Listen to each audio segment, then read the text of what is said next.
Our philosophy was to really kind of simplify and enjoy the best things in life that you really like. And I guess I've always fascinated with living kind of simply in nature. And the idea was to find a beautiful, pristine place and then have a lodge where other people could join in that experience. And that experience would be a lot about the outdoors activities, but also about really learning about nature and being at peace with it.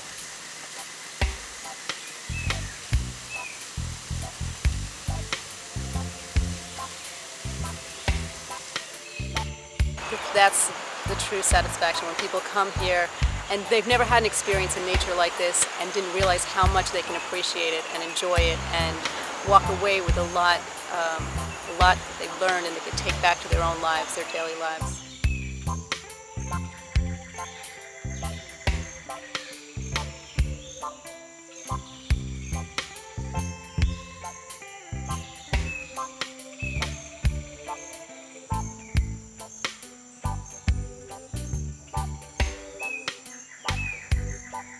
We came up with the idea of let's try to build something really beautiful but have as little impact on nature as possible. Which to us a lodge meant a structure where everyone could really be together, eat their meals, and also just be part of the nature.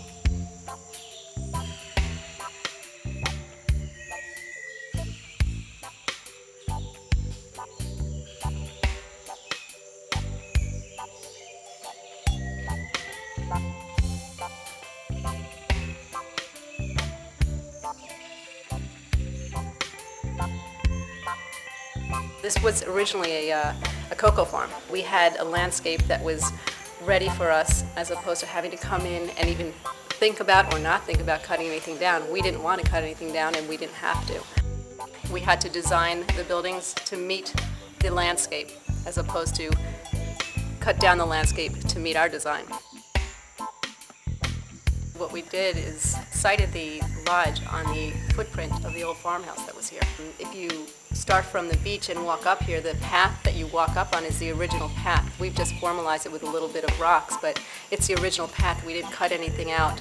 We did the same, we followed through in that same concept with all the structures. We even named one of our guest houses the Mango Guest House because it is sited exactly between two very large, very old mango trees. Instead of saying we're only going to use 2 kinds of wood and get it brought in by truck, we said, you know what, we're going to use what wood's available. So we ended up with 15, 18 kinds of wood in the project, and it works.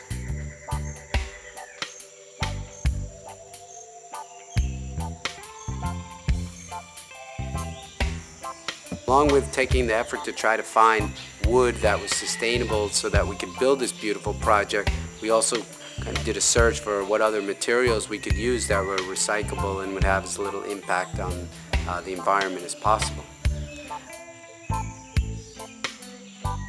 We used recycled plastic roof tiles. This is representative of what the colonial style, and we purchased from a local Costa Rican company tiles that are made of recycled banana bags and soda bottles, and it's 60% recycled materials, and it was also better for us because we didn't have to transport in clay tiles to maintain the same aesthetics, and which would have broken, and we would have had to make more and purchase more and waste more product. One of the design elements that we used to incorporate a seamless transition between indoors and outdoors was this openness of the lodge and of the cabin structures. Basically birds and butterflies can fly right through here. We also designed it to capture the breeze coming from the mountains at night or from the beach during the day, so that we can use a natural ventilation as opposed to relying solely on our fans.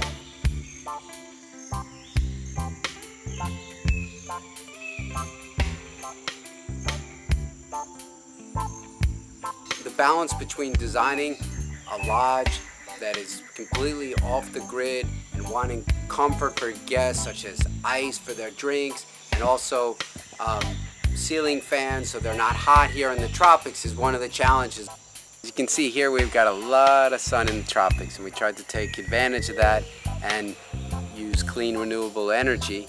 And so we bought solar panels for the lodge in order to provide our electricity. They're located up on the roof of the bar.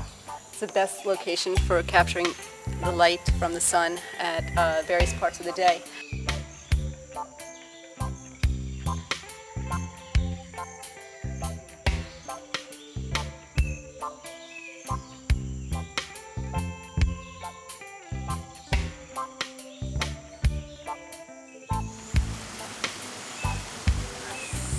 Another environmental initiative we take on here at Nicuesa is rainwater management. And basically what we do is we dig ditches like this one all along the trails to channel water and reduce and minimize as much as possible soil erosion.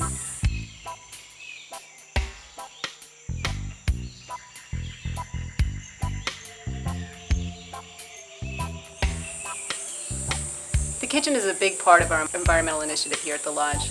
By composting, we're able to take the waste that's generated from the kitchen, the organic waste, and thereby generate fertilizer a few months later to use in the garden here at the lodge and not have to rely on any kind of chemicals to produce good fruits and vegetables for our meals. We recycle all the plastics, the tin, and the glass. We burn any paper, and we send anything that does not fit into these categories to the Municipal Waste Center in Golfito.